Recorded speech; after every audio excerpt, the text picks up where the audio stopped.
welcome to my speech for oral interpersonal communications. Let me introduce my audience really quick. You have my wonderful son, who is 14. He is a freshman in high school. And then you have my wonderful colleague, Jillian. And next to her, you have my wonderful colleague and very good friend, Stephanie. And the beautiful lady holding the recorder is Claudia.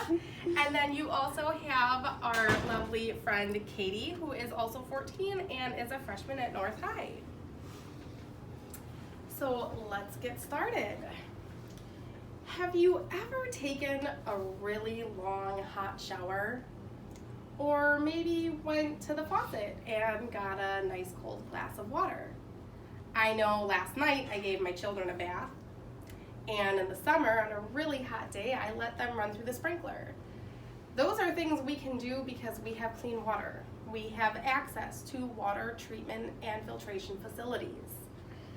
Water is important to everybody. It is a staple in our day-to-day lives. We have to have it to survive. So we're going to talk about different ways that we use water. We're going to talk about different ways that contaminated and dirty water is harmful to us. And then we're also going to talk about what some local companies are doing to ensure their quality of water. Never in a million years when I was at any age thought of how much I actually used water. I never thought of how much water actually impacted me, from doing my laundry to washing my dishes to cleaning the very floors that I stand on, to the showers I take every day, or even brushing my teeth. I'm an avid water drinker and I make juice for my children with water.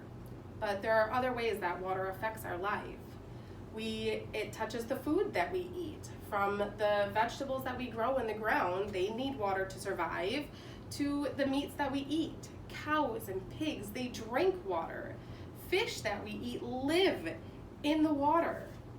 Now, imagine everything that you do. Imagine everything that you touch that deals with water. Imagine that water is contaminated.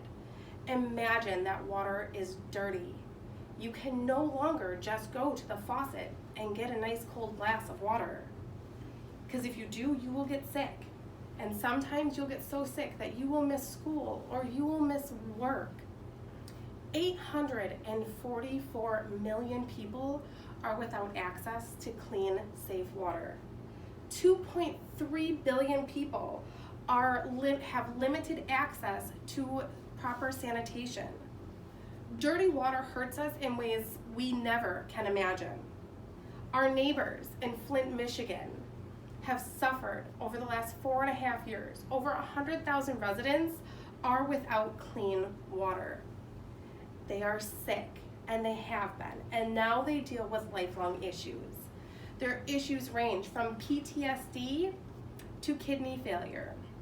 One teenage girl that I read on in USA Today, she has PTSD so bad she can't drink water, she can't even talk about water without having a nervous breakdown. But our neighbors in Flint, those are lucky. Those are the lucky ones. Third world countries are dealing with much worse situations. They're still dealing with typhoid fever, which is a bacterial infection caused by salmonella due to contaminated food or water. They still have dysentery, which is a gastrointestinal infection caused by amoebas and bacteria in dirty and contaminated water. And they are still dealing with cholera, which is another bacterial infection. These infections can last days to weeks, and they can lead to death due to dehydration. 1 million people die every year from water and hygiene-related diseases. Every 2 minutes, a child dies due to a water-related disease. Some local communities have seen the importance in water. They see that everybody needs clean water. In July of 2016, right here in Wisconsin, Door County and Kewaunee County took a group of volunteers. They taught these volunteers how to collect samples from rivers, streams, and lakes. They then taught these volunteers how to test these waters. If these waters were coming back dirty, the waters would then be treated. Your local DNR has river and stream cleanups. Right here in our very own Wisconsin, or Sheboygan, we have the Sheboygan River Cleanup every spring, usually held in May. While these efforts may be small, they are monumental to the people in the community. It speaks to us as the residents that they care about us. Worldwide, we have companies like World Christian Missionary. We have the Water Project. These companies are going to third world countries and they're digging wells. Right now, those companies are based in Africa and they're digging wells to give the people safer water and easier access. We've covered a lot of information. We've talked about different ways that we've used water, and I know I just scratched the surface because there's a million other ways that we use water. We talked about some of the harms that dirty and contaminated water has done and can do, and we've talked about some ways local communities are getting together to rally against dirty and contaminated water. But now you see why clean water is so important.